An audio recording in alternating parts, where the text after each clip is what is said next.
Assalamualaikum warahmatullahi wabarakatuh. Perkenalkan, nama saya Kurnia Putri Ramadhani dari Prodi Perbankan Syariah kelas 1D dengan NIM 205231151.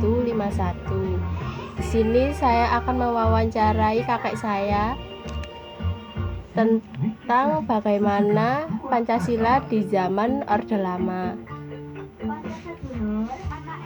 Bagaimana Pancasila di masa Orde Lama? Pancasila di dalam Orde Lama dulu sebelum meletusnya PKI, ya, sebelum meletus PKI di sini memang banyak sekali pernah kakek melakukan. Dulu PKI belum meletus itu banyak sekali pernah pengajian dibubarkan, dan saya sendiri pernah mempulang pengajian ya. Di lapangan ada wayang kulit dengan dalang peletre zaman dulu. Itu tiap orang yang pulang dari pengajian dicegati semua, diajar dan sebagainya. Tapi saya tahu kemudian saya bisa melarikan diri dari kejaran itu saya masih kecil pada waktu itu. Itu saya di SD, ya, di SD kelas sudah SD ya, sama SMP itu saya SMP SD kelas 6 itu saya SD kelas 6 kejar-kejar. Disitulah saya mengingat bahwa kalau saya suruh melompat yang setinggi 2 meter, pagar 2 meter, saya kira tidak bisa. Tapi pada waktu dikejar-kejar itu saya bisa melompat setinggi 2 meter pagar itu. Akhirnya rumah saya sudah dikepung orang-orang PKI.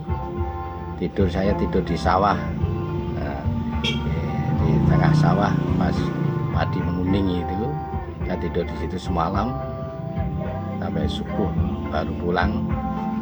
Nah, situ, dan tiap hari karena rumah saya selalu dikepung orang-orang PKI, akhirnya saya tidur di kebun-kebun dengan membawa pedang. Pada waktu itu membawa pedang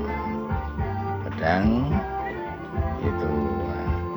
Nah, akhirnya meletusnya PKI, banyak orang PKI yang diambil, dan sama ada yang masih dibunuh di masjid, jadi dekat jembatan atau di jembatan Bareng ini, tempat pembunuhan PKI itu langsung dilemparkan ke sungai di situ.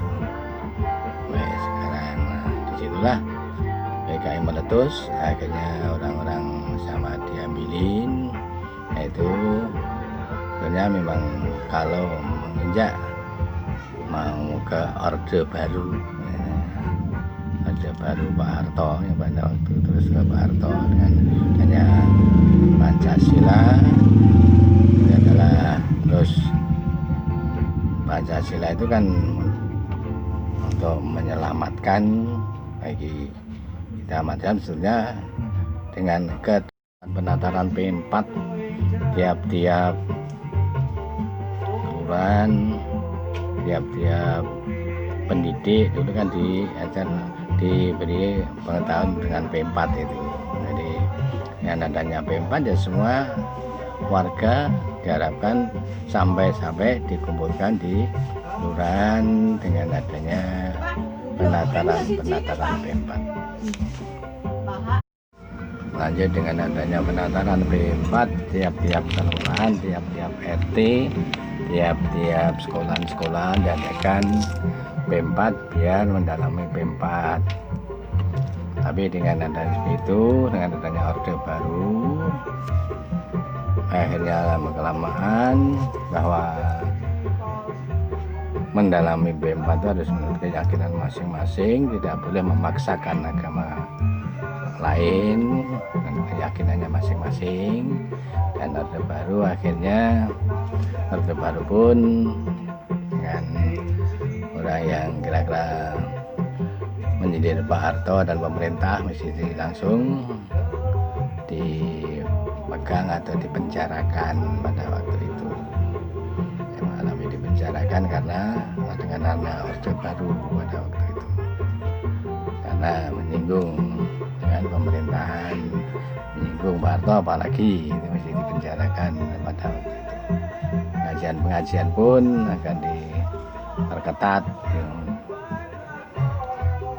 diberi pengawasan dari Kapolri dan sebagainya pada waktu itu. Jadi pemantapan 4 itu bisa, kalau diresapi ya bisa menjalankan dengan menurut keyakinannya masing-masing.